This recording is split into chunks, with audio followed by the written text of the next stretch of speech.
Okay, so we were going down the list of switches here and we got local confusion, but I think we're all right now. Let's go back to this one, which is U11, 2, and 15. This is 11, and that's the 2 and 15 end, and there are clocks there. That's the reset clock, and so it only occurs very infrequently. There was another one just appeared. You'd have to watch this ready go to trigger. It only occurs on every readout, once every readout. That's 11, 2, and 15, and then 11, 7, and 10 is F-sync, frame sync, and that will occur twice, in fact, for each readout. At the beginning of the, again, you have to watch the ready light to be sure you're seeing it there. Triggered once, and triggered again. And then we can have one with a little more action. U12, 2, and 15. And that should be banging away all the time. There you can see a whole row of those. Go back to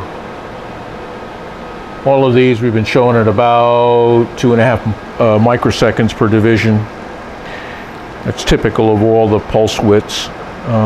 And then the last one is U12, not the last one in this section is U12, 7, and 10, the other end of that.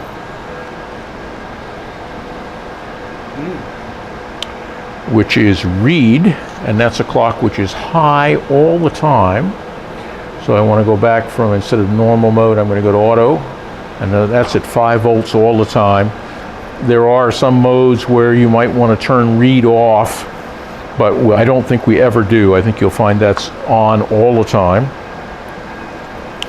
And then U10, 2, and 15.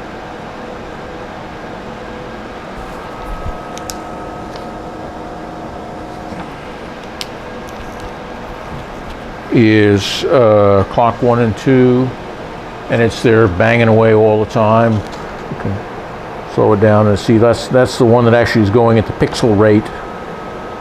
So you get to see lots of those. And the last one, now we're getting to the last one, which is reset end. There are 2 separate reset ends, one for quadrants 1 and 2 and one for 3 and 4. And this last one is for 3 and 4, 11, 2, and 15. And that should click just once per pre-read and once per post-read. So there it is, one of them. Then it goes away for a while, and then we'll get another one. So that's it. There are bias voltages, what we checked first here on the 96C, and then the clocks, which we checked on these little coupling resistors near the clock driver chips. That's all for now.